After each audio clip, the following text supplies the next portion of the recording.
Bab 25 Perpisahan dan Perjalanan. Dipublikasikan oleh blog Normi. Keesokan paginya, seperti dugaan Chiosan, Meilan tidak mau berbicara padanya. Menoleh saja segan saat Chiosan menyapa atau berkata sesuatu padanya. Meilan hanya menjawab dengan tidak tahu, atau mungkin. Sampai tengah hari suasananya pun masih seperti itu. Karena telah tiba waktunya, Chiosan akhirnya berpamitan dengan seluruh penghuni Lai-Lai, kecuali Meilan tentunya. Ia lebih memilih berdiam di kamar. Koki dan pelayan-pelayan merasa sedih sekali saat Chiosan berpamitan. Selama ini Chiosan selalu bersikap baik dan sopan pada mereka. Padahal kalau dihitung-hitung, ia adalah orang kedua di Lai-Lai setelah Kuilai. Bahkan saat Chiosan memberikan mereka uang pun mereka beramai-ramai menolaknya dan mengatakan Chiosan lebih memerlukannya. Dengan berat hati Chiosan akhirnya menyimpan kembali uang yang sudah disiapkannya itu. Setelah berpamitan dengan Kuilai, Chiosan akhirnya menuju ke kamar Meilan. Pintu kamarnya tertutup, Chiosan mengetuknya. Mei Mei, Mei Mei, panggilnya halus sambil mengetuk. Tidak ada jawaban, tapi dari pendengarannya yang tajam, Chiosan tahu Meilan sedang menangis. Mei Mei bukakan pintunya, masih dengan nada yang halus. Lama sekali Chiosan mengetuk, sampai akhirnya ia menyerah dan berkata, Mei Mei, maafkan aku harus pergi ya, aku akan kembali lagi untukmu. Semoga pada saat itu, aku tidak akan pergi lagi. Ia menghela nafas dan akhirnya pergi. Laki-laki kebanyakan menghela nafas, perempuan kebanyakan meneteskan air mata. Jika pihak lelaki dan perempuan bisa saling mengerti, tentunya tidak akan banyak lelaki yang menghela nafas dan perempuan yang menangis. Laki-laki yang menghela nafas seperti ini sebenarnya juga menangis dalam hati. Jika kau ingin menangis sedangkan engkau tidak bisa, bukankah itu sebuah penderitaan yang besar? Sayangnya banyak perempuan yang tidak tahu. Mereka pikir lelaki berhati kejam dan tak berperasaan. Padahal sesungguhnya lelaki lebih sering menangis daripada perempuan. Hanya saja yang menangis adalah hati mereka, dan bukan mata mereka. Dan tak jarang juga perempuan menangis hanya di mata mereka dan bukan di hati mereka. Jika ada perempuan yang menangisi laki-laki dari hatinya, maka laki-laki itu adalah laki-laki yang beruntung. Karena jarang sekali perempuan menangis untuk lelaki. Biasanya mereka menangis untuk diri mereka sendiri. Hujan turun, masih rintikan, angin dingin menyapa kalbu. Duhai siapa gerangan yang mampu menenangkan hati yang tersayat cinta? Seandainya hujan bukanlah air, melainkan pedang, tentulah tidak banyak kesedihan di muka bumi ini. Seandainya yang bersinar bukanlah matahari, melainkan mata hati, tentulah hanya kebahagiaan yang merona di seluruh penjuru langit. Tapi langit berwarna biru bukan? Itu menandakan kesedihannya. Langit tak pernah bening, seperti air yang tulus, seperti kaca yang tanpa rahasia. Langit selalu sedih, memandang begitu banyak luka hati manusia. Dan Chiosan pun melangkah. Langkah kakinya ringan, tapi hatinya berat, meninggalkan orang yang dikasihinya. Jika perpisahan seberat ini, tentulah banyak orang yang tak ingin ada pertemuan. Bukankah akhir dari pertemuan selalu adalah perpisahan? Ia baru beberapa langkah dari pintu depan Lai-Lai, ketika sebuah suara memanggil, Sanko, Sanko. Tanpa menoleh pun ia sudah tahu itu adalah suara Meilan. Meilan berlari, hujan yang mengguyurnya seperti memberi limpahan air mata baru padanya. Benarkah kau berjanji untuk kembali kepadaku? Suatu saat nanti, tanyanya, pandangan matanya, laki-laki mana yang sanggup menatap pandangan seperti itu? Aku berjanji Kui Meilan, aku akan kembali untukmu, entah kapan, tapi demi Tuhan aku berjanji untuk kembali. Maukah kau menungguku? Tak ada jawaban, tak perlu ada jawaban. Pandangan mata itu telah menjawab semuanya. Mereka berpegangan tangan, seperti merasa mereka tak akan bertemu kembali. Di dunia ini, Cerita apa yang lebih menyedihkan selain perpisahan dua orang kekasih? Tapi sesedih apapun Cheo-san, ia kini lebih bersemangat. Kekasihnya menunggu kepulangannya, dunia menanti kedatangannya. Laki-laki cukup mempunyai dua hal ini saja sudah membuat dirinya merasa sebagai penguasa dunia. Ia tak tahu kemana ia akan pergi, tapi ia tahu perjalanannya tak akan sia-sia. Maka ia melangkah saja, entah kemana. Kemudian ia teringat dengan Hu Jin. Pastinya sekarang beliau telah kembali ke kediamannya di kota Wangan. Kota itu hanya berjarak sekitar 1-2 hari dari sini. Karena tak tahu hendak kemana, Cheo-san memutuskan pergi saja ke kota Wangan. Memang pada awalnya ia ingin kembali ke desa kakeknya. Berhubung arah daerah itu sama dengan arah kota Wangan, maka Cheo-san memilih untuk ke kota Wangan saja dulu. Dari tengah hari ia berjalan sampai gelap. Berhenti hanya untuk beristirahat dan makan. Ia membawa sedikit alat masak, sedangkan bahan-bahan memasaknya ia kumpulkan di sepanjang perjalanan. Kota Liwia yang ramai ini ternyata ramai sampai ke pelosok-pelosoknya. Tapi jika di pusat kota ramai karena orang berniaga, di bagian pelosok ramai oleh perkebunan dan pertanian. Ia sangat menikmati perjalanan ini. Orang-orang yang ia temui di sepanjang jalan juga ramah-ramah. Jika kehidupan biasa bisa setenang ini, kenapa banyak orang ikut ramai ke dalam dunia Kangou? Barangkali karena tantangan. Manusia memang banyak menyukai tantangan. Bisa juga karena kemasyhuran, bisa juga karena uang. Hari sudah sangat gelap ketika Cheo-san memasuki hutan. Ia tidak memerlukan penerangan karena matanya sudah sangat terlatih melihat di dalam gelap. Sayup-sayup terdengar suara pedang. Sedang ada orang yang berkelahi rupanya. Sekali lentingan saja Cheo-san sudah terbang jauh sekali. Langkahnya terhenti ketika ia melihat ada pertempuran berpuluh-puluh tombak di hadapannya. Sekali pandangnya sudah tahu kalau itu adalah Butompai Enjiokiam, 5 pedang Butompai. Siapa lawan mereka ia tidak kenal. Seorang tua yang berperawakan tinggi besar dengan rambut putih awut-awutan. Cheo-san melompat dan hinggap di atas sebuah dahan yang amat tinggi. Ia memutuskan untuk menjadi Cheo-san yang asli. Topengnya dibuka, bajunya pun telah berganti dengan baju ringkas andalannya. Tapi ia tidak melakukan apa-apa, hanya menonton perkelahian itu saja. Perkelahian itu bukan sembarang perkelahian. Kelima anggota Butompai yang masih sangat muda itu amat sangat dahsyat ilmu pedangnya. Mau tidak mau Cheo-san harus kagum. Serangan demi serangan mengalir hebat.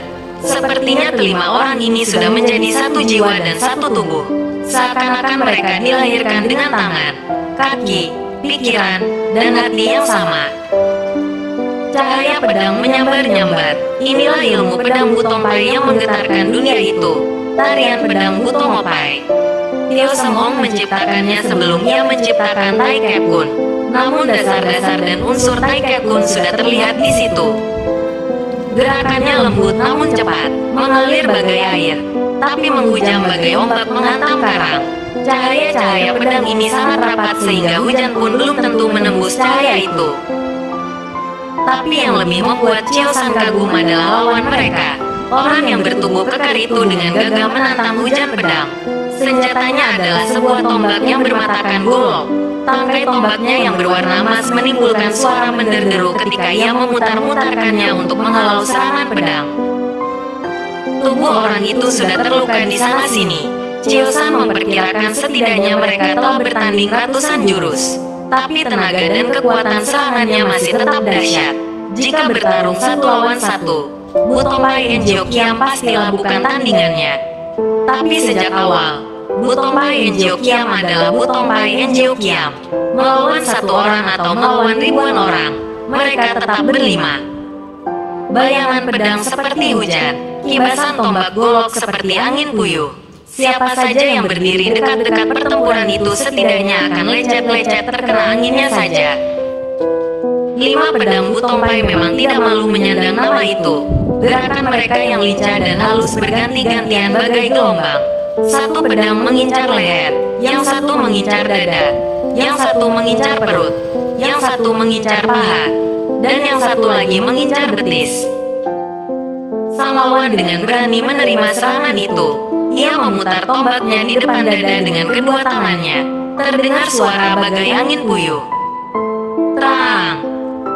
Serangan pedang buyar, namun si pemilik tombak golok pun terjengkang ke belakang.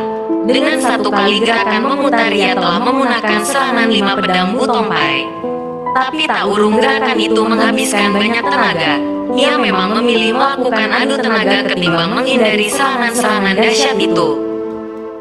Itu karena ia sendiri yakin akan LW Kang, tenaga dalamnya. Hasil yang didapatkannya setelah latihan puluhan tahun dan meminum berbagai macam ramuan-ramuan. Tapi sudah jelas 5 pedang Butompai ini bukan pendekar sembarangan. Walaupun masih muda usianya, tenaga dalam mereka adalah tenaga dalam pesilat kelas 1. Melihat lawan mereka terjengkang ke belakang, serta merta tubuh mereka melenting juga ke depan. Kini mereka berbaris dalam satu barisan, yang di belakang meletakkan tangan ke punggung yang di depannya. Begitu seterusnya sampai yang paling depan merasa ada tambahan ribuan energi yang memasuki tubuhnya. Begitu merasa saluran dan dorongan tenaga yang dahsyat ini, Ga Xiaowong yang merupakan orang paling depan di barisan itu langsung melesat ke depan bagai anak panah. Tidak ada tubuh yang kelihatan, hanya terlihat bayangan pedangnya saja, itu pun bagaikan kilat. Ujung pedang sudah terhunus, tubuhnya bagai terbang dan kini telah sejajar dengan tanah. Lawan di depannya sudah seperti kehabisan tenaga, tapi dengan sisa semangat dan tenaga dalamnya yang paling akhir, sang lawan ini melenting ke samping. Baru sekali ini jurus panah pedang dari Butompai luput. Dari beratus kali pertarungan, inilah kalinya yang pertama. Tak urung mereka kagum juga, dengan jarak yang sesempit itu, dan waktu yang singkat sepersekian detik, lawan mereka sanggup menghindari serangan sedahsyat itu. Mereka memang hebat dan sakti, tapi bicara tentang pengalaman bertarung, lawan di depannya ini punya pengalaman bertarung ratusan kali lebih banyak. Ia tahu bahwa menghindari serangan hanyalah masalah penempatan waktu. Jika lebih cepat, maka lawan akan mengetahui pergerakanmu. Jika lebih lambat, nyawamu melayang. Bun Tek Tian, kuakui kehebatanmu menghindari jurus panah pedang kami. Inilah kali pertama ada lawan yang bisa menghindarinya. Tapi kali ini kami tidak akan melepaskanmu. Hari ini adalah hari kematianmu. Yang berkata adalah Ga Xiaowong. Kekuatanku sudah habis, tenaga sudah terkuras. Mengangkat tangan saja aku sudah tidak sanggup. Jika mau bunuh, bunuhlah. Kami anggota Makau tak takut mati dan tak takut pada kalian anggota Partai Putih. Cui, orang yang bernama Bun Tek Tian itu meludah ketika menyebut Partai Putih. Dengan geram senggoan Pit menusuk ke arah tenggorokan. Kali ini ia berkonsentrasi penuh memusatkan tenaga dan kecepatannya. Ia tak ingin gagal seperti serangan sebelumnya tadi. Pedang hanya tinggal sejengkal. Bun Tek Tian menutup mata sambil tersenyum. Kematian dalam pertarungan adalah kematian terhormat baginya. Tapi belum sampai pedang itu menyentuh tenggorokannya, pedang itu telah berbelok arah. Seseorang telah menangkisnya. Seseorang itu tak lain dan tak bukan adalah Chiosan. Tidak dapat dibayangkan perasaan kelima murid Butompai itu. Tadi serangan dahsyat mereka berhasil dihindari. Sekarang serangan pedang mereka juga ada yang menangkisnya dengan tangan kosong. Mimpi pun, tidak ada seorang murid Butompai pun yang akan menyangka jurus pedang mereka bisa ditangkis oleh tangan kosong. Pemuda yang menangkis pedang itu berdiri sambil tersenyum. Tangan kanannya mengelus helaian rambutnya yang jatuh di pundak. Tangan kirinya dilipatnya ke belakang. Masih ingat padaku? Tanyanya masih sambil tersenyum. Chiosan, mereka berteriak berbarengan. Hai pengkhianat, akhirnya kami menemukanmu. Berlututlah minta ampun agar kami membawamu menemui Lao Chiang Bunjin. Atau tidak kami akan memancung kepalamu dan akan kami bawa ke Butongsan. Aku akan berlutut minta ampun. Jika kalian bisa mengalahkanku. Ia masih tetap saja tersenyum. Senyum semacam ini jika kau berikan kepada musuhmu, malah akan membuatnya ingin menelanmu hidup-hidup. Baiklah, di Butongsan dulu kau cuma anak bawang. Coba kita lihat hasil pencurian dan pengkhianatanmu. Apakah sebanding? Tunggu dulu. Jika aku menang bagaimana? Tanya Chiosan lagi. Tidak mungkin. Tapi jika kau menang, kami akan tunduk apa katamu. Baik, kata-kata murid Bu Tongpai adalah emas. Aku percaya. Hanya sebentar mereka memasang kuda-kuda. Hanya sekian detik. Detik yang penuh kesunyian. Yang kemudian dipenuhi oleh suara pertempuran lagi. Cahaya dan bayangan pedang menghambur menjadi satu. Mereka mengepung tubuh Chiosan. Pedang datang dari segala penjuru arah. Bahkan yang menusuk ke kepala dari arah atas pun ada. Menghadapi hal ini Chiosan tidak panik. Ia malah melenting ke atas menyongsong pedang yang menyerang menghujam kepalanya. Tinggal menggelengkan kepalanya sedikit. Pedang telah lewat dari kepalanya. Tapi pedang itu sekarang meluncur turun di depannya. Jika pemilik pedang menggerakkan tangannya sedikit saja, tentulah robek isi dada dan tenggorokan Chiosan. Tapi memang Chiosan telah siap. Tangan kirinya yang bergetar meniru ekor ular derik telah berada di depan dadanya. Dengan telapak menghadap keluar, dan dengan telapak yang berbunyi aneh itu, ia telah berhasil menangkap pedang itu. Tangan kanannya yang membentuk moncong ular telah menyerang tangan yang memegang pedang tadi. Dan entah bagaimana tahu-tahu pedang itu telah berpindah ke tangan Chiosan. Seluruh gerakan ini perlu waktu lama untuk diceritakan, tapi sesungguhnya hanya membutuhkan waktu sekejap mata. Lalu bagaimana dengan bagian bawah tubuhnya yang juga terancam pedang? Setelah melompat ke atas, kakinya melakukan tendangan berputar yang meruntuhkan pedang keempat orang lainnya. Gerakan yang harus dilakukan dengan teliti karena salah sedikit saja. Bukan pedang yang terhampas, melainkan kakinya yang menjadi buntung. Kelima pendekar pedang Bu Tongpai itu terhanyut setengah mati. Bun Tektian pun tak kalah kagetnya. Chiosan telah menaklukkan Bu Tongpai dan Chio Kiam hanya dalam satu jurus. Pendekar pedang tanpa pedang, maka bukanlah pendekar namanya. Kelima orang ini telah kehilangan pedang. Itu berarti mereka kalah. Entah karena mengetahui isi hati kelima lawannya, atau melihat dari raut wajah mereka yang aneh karena bercampurnya perasaan heran, takut, kagum, dan benci, maka Chiosan pun berkata, "Para kakak jangan bersedih, aku bisa menaklukkan jurus kalian, karena sebelumnya aku sudah tahu jurus itu. Sudah puluhan kali aku melihat kalian melatihnya saat kita masih di Butongsan dulu. Aku pun pernah ikut-ikutan melatihnya. Jangan panggil kami kakak, karena kami bukan kakakmu. Ini adalah suara Sengkoan Pit. Kau menang, Chiosan. Sesuai janji kami semua menurut apa katamu. Jika mau membunuh kami, maka bunuhlah, kata Ga Xiaohong. Mereka memang harus mengaku kalah. Jika dalam satu jurus saja, pedang mereka melayang. Buat apa memaksa bertarung pada jurus-jurus berikutnya? Kitab sakti yang kau curi memang sangat hebat, sehingga kami bisa kau taklukkan dalam satu jurus, kata Lo Han Po. Ketahuilah aku tidak mencuri kitab sakti apa-apa, tukas Chiosan. Lalu dari mana kau bisa mempelajari ilmu yang sedemikian hebat seperti itu? Lw Kang, tenaga dalam, mu maju sangat pesat. Jin Kang, ilmu meringankan tubuh, mu sungguh lihai, tanya Ko Kam Sing. Aku mempelajarinya dari seekor ular saat aku terdampar di sebuah goa, jawab Chiosan jujur. Mengapa tidak kau bilang saja dewa dari langit turun ke bumi dan mengajarkan jurus itu kepadamu, sahut Lo Han Po. Memang jika orang sudah tidak menyukaimu, kata-kata dan perbuatan apa saja yang kau lakukan selalu tidak akan pernah diterimanya. Apalagi cerita belajar ilmu silat kepada seekor ular juga bukan sebuah cerita yang bisa masuk akal sehat. Menyadari ini akhirnya Chiosan hanya bisa berkata, "Sudahlah jika kalian tidak mau percaya, suatu hari nanti, aku akan naik ke Butongsan dan menjelaskan semua kejadian yang ada. Aku akan menjelaskan sendiri kepada Lao Chiang Bunjin. Sekarang permintaanku hanyalah satu, lepaskan saja Bun Tektian. Dia sudah tidak berdaya, dan menyerang orang yang sudah tak berdaya bukanlah perbuatan para Engyong." "Apa hubunganmu dengan dia?" tanya Ga Xiaohong. "Tidak ada hubungan apa-apa," Chiosan menjawab sambil mengelus lagi helaian rambutnya. "Lalu kenapa kau menolongnya?" sahut Lo Han Po. "Tidak ada alasan, Aku cuma tidak suka melihat nama baik Butong San rusak karena nanti di kalangan bulim orang akan membicarakan bahwa Butong Pai mempunyai anak murid pengecut yang membunuh orang yang sudah tidak bisa melawan.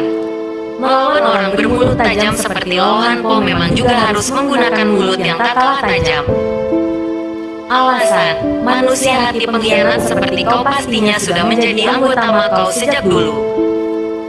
Karena memang kurang berbakat adu mulut, maka Chiosan hanya berkata, "Kalian pergilah, sebelum kupotong urat nadi kalian sampai lumpuh seluruh badan." Di dunia ini, yang paling ditakuti oleh orang Kamau lebih dari kematian, memang hanyalah menjadi lumpuh. Kau melepaskan kami?" "Benar," ia menjawab pendek saja. "Pergilah, ambil pedang kalian dan pergilah dari sini." Tidak perlu menunggu perintah kedua, kelima orang itu sudah melesat jauh dan menghilang. Sebenarnya Chiosan ingin bertanya apa masalah sampai mereka mengadu nyawa dengan Buntek Tian. Tapi ia sudah terlanjur menyuruh pergi, memanggil mereka kembali dan bertanya tentu tidaklah lucu. Ia lalu menuju ke Buntek Tian yang dari tadi duduk bersila menyembuhkan luka dalamnya. Chiosan membantu menyalurkan tenaga dalamnya sendiri melalui punggung orang itu. Tak berapa lama, Buntek Tian membuka mata dan merasa tubuhnya sudah lumayan segar. Begitu segar ia segera berbalik menghadap Chiosan yang sedang bersila di belakangnya. Ia tidak bersoja dan mengucapkan terima kasih. Ia malah menyerang Chiosan dengan sebuah totokan ke hiatu. Kini Chiosan tertotok. Seluruh tubuhnya lumpuh. "Salam kenal Chiosan, perkenalkan aku Buntek Tian, Liang Lu, penasehat dari Partai Makau."